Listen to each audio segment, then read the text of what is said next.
What's up, addicts? Welcome to the Fantasy Addiction Network. In this video, we are doing our Dynasty trade report for the last division in the AFC, going over the AFC West. I'm not going to waste any time. Let's get right into it.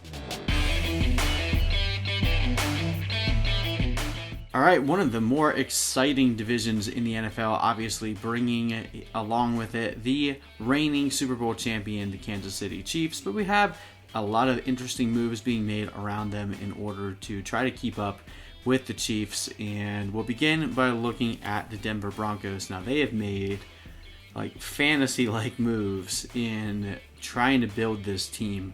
So they add Graham Glasgow in free agency. They add AJ Bouye and Melvin Gordon there at running back. They let Connor McGovern go, and Chris Harris, their longtime cornerback, is no longer a Bronco. And then in the draft, they obviously take Jerry Jeudy in the first round. They get KJ Hamler in the second. They also drafted Lloyd Cushenberry, center out of LSU, and then Albert O, tight end that Drew Lock has rapport with from college. So building a plethora of weapons around Drew Lock. This team is fully committed on seeing what Drew Lock can do. Now, that might be a little bit of an indictment on him as well, because if he flops this season, they may not have much patience with him. They went all in free agency and the draft to get this guy just an arsenal of weapons. They already had Courtland Sutton there. Well, now he has Melvin Gordon, Jerry Jeudy, KJ Hamler, Noah Fant, and Albert O. If he can't make magic out of this offense, then that's a problem. But overall, from a dynasty perspective, you can't help but bring Drew Lock's value up. And there are even still people that are looking to try to sell high on him, especially if they are in a win now mode, because there still is a decent amount of risk being carried with Drew Lock, because we've only seen him play a few games. He played well with the exception of the game against the Chiefs, but they were low passing volume games. So are they really going to ramp up this offense so much that he's throwing the ball more than 31 times a game like he was averaging last year? We'll see. But overall, I do think that you have to bring his value up pretty significantly just based on the weapons that he has around him. Probably someone that if you have him, unless you're in win now mode and you want to upgrade your quarterback, hang on to and see what happens at the end of this year. Melvin Gordon definitely sees a little tick down in his stock from where he has been. I don't think it's nearly as far down, though. Some people basically have him dead to rights. I don't think Philip Lindsay is very, very good. Clearly, they wanted to give a more powerful back and have someone that they can rely on halfway through the season. Philip Lindsay, they basically forced him to 1,000 yards last year, but near the end of the season, he looked dead while doing it. So I think this is a good fit for both of them. Melvin Gordon will get the majority of the work, but Philip Lindsay will actually get to play more of that scat back third down role, which I think he'll be able to excel in. And I think these guys will complement each other well. Royce Freeman's value is basically in the gutters right now. I'd still, if you have a deep bench, it's worth hanging on to him because he came out of college with a good profile. He just went to a crappy situation. He still has the ability to possibly produce on another team, but definitely not going to pay anything significant for him because at this point he could be not long for the league. All right, now let's talk the wide receivers. This is where there's a lot of differing opinions, but even though have this good team and Drew Lock could potentially be on the upswing, you can't help but lower the draft stock of all of the guys here. Courtland Sutton, value goes down. Jerry Jeudy, value goes down. KJ Hamler, value goes down. Noah Fant, down slightly, although I'm not as down on him. And I'm not saying like you're bringing any of those guys to the bottom of the barrel, but Courtland Sutton was pushing to be a wide receiver one.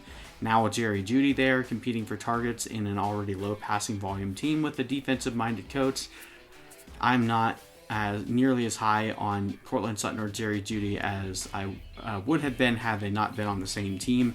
So this definitely is, eating into a small pie, giving a lot of high value targets to a team that isn't projected anyway to throw the ball an incredible amount. So will Courtland Sutton still be fantasy relevant? Yes. Will Jerry Jeudy likely be fantasy relevant within a few years? Yes, because it's not like there's a guarantee that they even keep Courtland Sutton, and Courtland Sutton has a body type of a prototypical alpha that you don't see that often anymore, so he could end up having a reprise on another team. But overall, I wouldn't sell Cortland Sutton right now, but I definitely wouldn't be looking to draft Jerry Jeudy where you'd have to take him. He's fallen into my second round of rankings, which most drafts is going to go in the first. I'd rather just buy him in a few years after people are disappointed with the low volume that he's gotten. And then KJ Hamler is a burner, but we don't really know what Drew Lock is going to do with him. So if you can get him in the third round, it's worth a flyer. Noah Fant, I still like. I think you might still be able to acquire him cheaply, especially with the amount of weapons around him. But same problem, how many targets is he actually going to get? These are all guys, basically any Bronco that you have with the exception of maybe Melvin Gordon, are probably guys that you want on more of a rebuilding team rather than a win-now team, because the projections for this year are very murky to say the least. Anyway, we're spending too much time on the Broncos. Let's get to the Kansas City Chiefs. Now, they didn't really do anything in terms of adding players in free agency. Obviously, let LaShawn McCoy and Spencer Ware go. Emmanuel Ogbah on their defensive line, Reggie Ragland, a linebacker, and Kendall Fuller, a cornerback. So, lost some pieces on defense. And then in the draft, of course, first round pick, everyone knows by now, they took Clyde Edwards-Helaire. They also got a linebacker and a tackle in their first couple rounds. So, investing in the offense here and wanting to make this powerhouse offense even stronger. Last year they struggled when Damian Williams was hurt to keep the ball moving, especially thrown to the receiver. Damian Williams was really their only positive outlet for pass volume in the backfield. And while Damian Williams is still there, they did pick up as option for this year Clyde Edwards-Helaire coming in.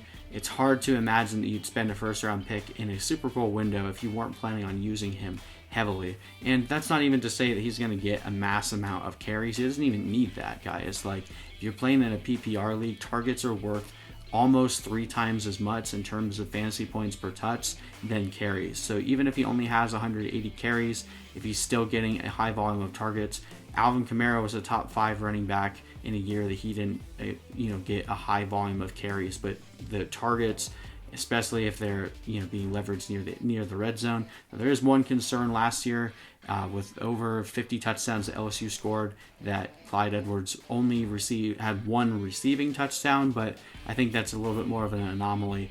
We'll see how this plays out, but Clyde Edwards-Helaire pretty clearly jumped all the way up to the 101 in rookie drafts. I don't even need to mention Mahomes' value. Obviously, he's we have him as the number 1 quarterback. I guess there's a dispute between him and Lamar, but I think we've seen more from Mahomes to be able to trust him long term. I do like Lamar Jackson. Obviously, he's my number 2, but I think Patrick Mahomes has more longevity in his career and should overall still be taken as the number 1 quarterback in Dynasty. Now, Clyde Edwards-Helaire is going to be a lot of dispute as to where to place him in redraft, but in a Dynasty startup, taking him in the early second, late first round, it's not that crazy. I mean, going to the best system in the NFL with Damian Williams is likely only there for 1 more year, so even if this year is a little bit lower on the production side, Clyde Edwards has massive fantasy outlook going forward, so very excited for that. Tyreek Hill is still a top 5 wide receiver, and then outside of that on the wide receiver side, it gets pretty interesting. Sammy Watkins, likely in his last year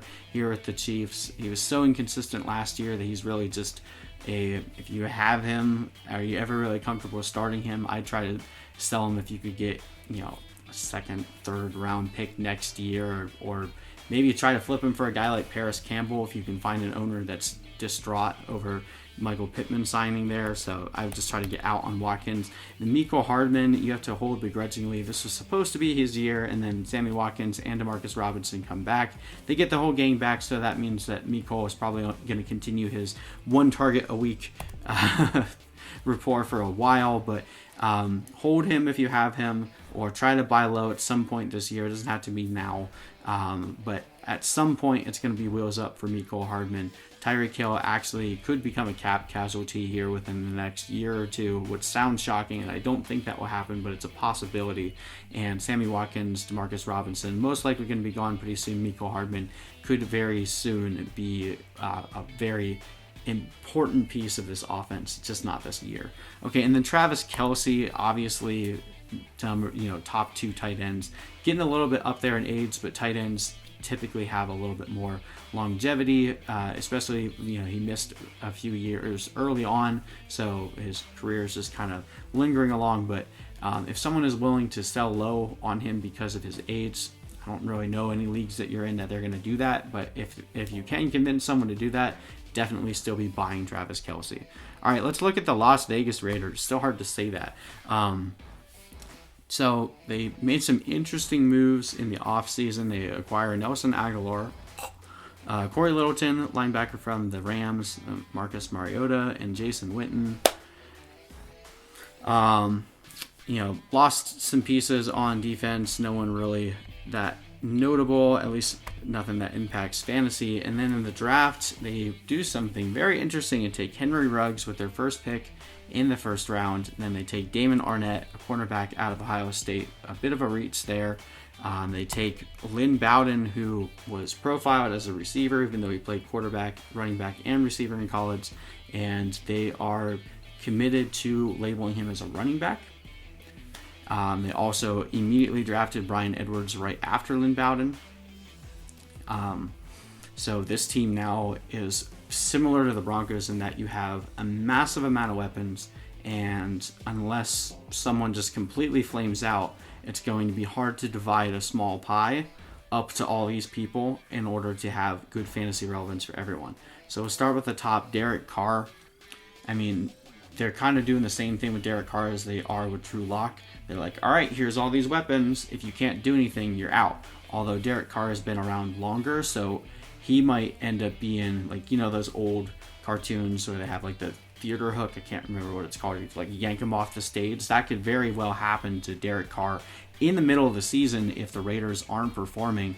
And I mean, if we replace him with Marcus Mariota, who I guess he's hoping to do to Derek Carr what Ryan Tannehill did to him on a different team. I don't know. Neither of these guys are quarterbacks that in their career have pushed the ball deep down the field. They've been very conservative in their passing, so I don't really know what kind of an improvement you get from Derek Carr to Marcus Mariota. They still have a good offensive line, so Josh Jacobs is still going to be able to run wild in this offense, but I think his value is lower than the market right now, meaning I think you could sell high on him and get incredible value. There's a lot of people that are just completely enamored by Josh Jacobs, and while I see the talent there, I'm concerned with the way that this team views him. Last year, they barely gave him any targets. He had less targets than either Jalen Richard or DeAndre Washington.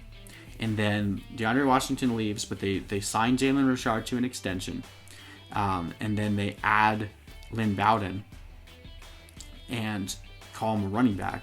So how many targets are they actually planning on giving him? Not to mention they also add Henry Ruggs and Bryan Edwards. They still have Tyrell Williams and Hunter Renfrow there. So there's not that many targets to go around in this offense as is.